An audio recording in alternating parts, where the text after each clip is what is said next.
So we should talk about David Kim. Yeah, so We're really changing gears here. yeah. To bounce off lore for a second, we have and it's weird because I really wish we didn't have to talk about something like this every bloody week nearly. But another core staff member has left Blizzard. Yeah, and David Kim is, look, David Kim's a really big name. You know, as you guys know, like I love StarCraft 2. I was there in beta. That was, you know, so much of what I loved. So obviously I was pretty close to a whole bunch of David Kim's work. Now, of course, because he was working on balance in StarCraft 2, I mean, people think about the end balance of Legacy, or not Legacy of the Void, of Wings of Liberty when it was just a big, it was just investors forever, and it kind of got a little bit static or whatever. So some people thought about that, but you know what? Generally, he was a real top dude working on lots of really hard problems at Blizzard. He was if we go up then, so... Yeah, so we have his basically this entire Blizzard history here, starting in 2007 as a game designer on StarCraft 2 Wings of Liberty. Yeah, and then he moves to a senior game designer on Heart of the Swarm. Mm-hmm. Then he moves to senior game designer 2 on Heroes of the Storm. Yeah. So, from hots to hots, I guess. Then he's the lead multiplayer designer of Legacy of the Void, which, in fairness, I think Legacy of the Void's had, at least for me as a casual, like a pretty cool meta. We should probably zoom in, by the way, just a little bit for him. I think it's had a really cool meta from the little bits I've played, but that's not really my wheelhouse. So, if we move up then, we actually have him being a lead systems designer in Diablo 4. For almost 4 whole years. And then he moves to World of Warcraft, where he lasts 8 months and then quits the company. I don't know what that says, but I don't want it to come out of my mouth. Yeah, I mean, it's just one of those times where I'm going to hold my tongue for the sake of not being silly or irresponsible. Yeah. I think there are severe and deep problems with how World of Warcraft is developed. Obviously, you guys know that. And I don't know. I cannot imagine a hyped up and coming person with a really good career trajectory wanting to go to the World of Warcraft team, because it's a team that clearly has a major fuck up, many major fuck ups. I mean, basically this new era of World of Warcraft, Warlords of Draenor onwards, they have had clear, major, and easily avoidable fuck ups in every X-Pack they've done. Legion, they were lucky enough to get away with it. BFA and Shadowlands, not so much. Yeah.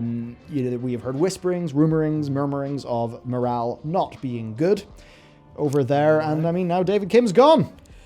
Yeah, it's the timing of moving to the Warcraft team that I was about to say excites me. No, it doesn't. Intrigues me, because it was September 2020. That was probably a couple of months after Blizzard went, oh shit, oh, we need to rush this out the door. And then, you know, he joins in September 2020 for that, and then leaves. So it's like, it depends on what happened on Diablo 4 around that time, because I imagine they were getting a little bit more done in terms of super, like, prototypey direction. And I think they probably made the call, all right, David, we need you over here, because we have, we're low on staff, or low on resources, or low on time, or all three. So we need you over. And then he's just like, whatever happened in his time there, it's now. Yeah. But that's probably why he was there in the first place. Was likely pulled off and off into the realm of there's a term I'm thinking of that's been used a lot for that, like kind of reorganization of people to redistribute resources where necessary. Yeah. Something that's extremely, extremely prevalent in modern AAA.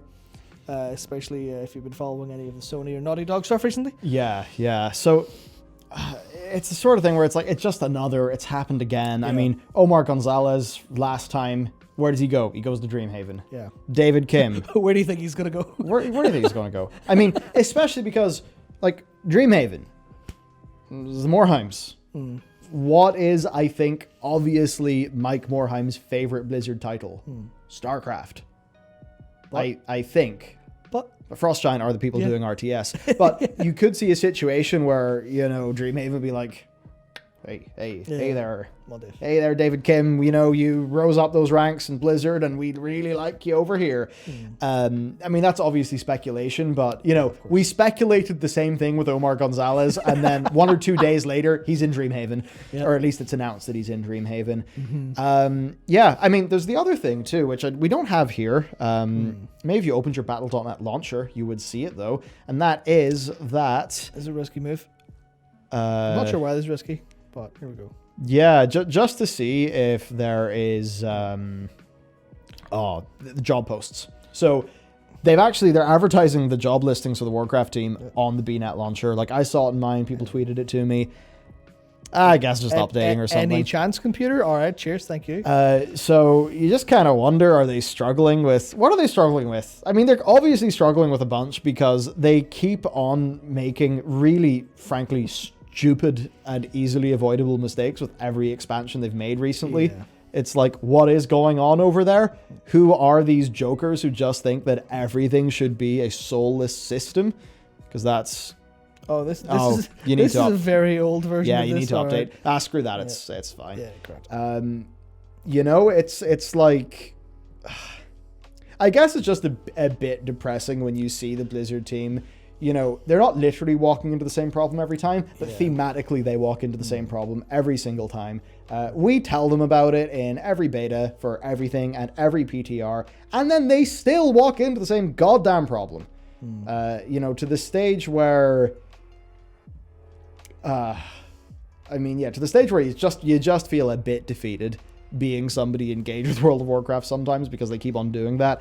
So then it's like when you see really, you know, sort of notable people leave, you're like, well, I mean, yeah, clearly not everybody in the Warcraft team thinks the stupid stuff that the Warcraft team ends up thinking. And I know that is me saying that people at Blizzard are making stupid decisions. I actually do think that. I think that people in Blizzard make really stupid self-defeating decisions that, I mean, just obviously make World of Warcraft harder to develop and worse, and basically for no benefit for the players. I cannot see, you know, everything there. You've got to remember that it's going to be like 55% of the office are pro, 45% are con, or something like that. Yeah. Or, I mean, I really hope it's not a case where somebody in a senior position really believes that World of Systemcraft is the way to go and they just overrule everything. Because if that is the case, then, oh boy. You can see why staff would be departing it. You sure could if that was the case. I don't know if that's the case, by the way.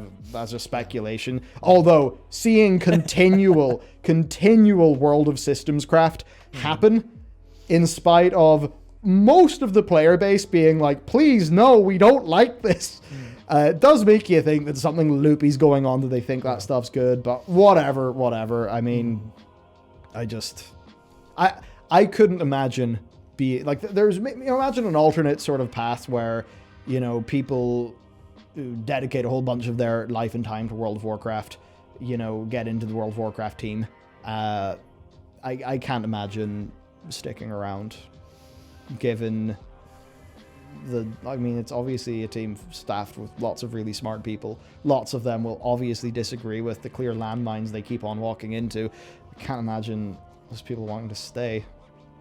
That's just obviously speculation and conjecture, personal opinion, whatever.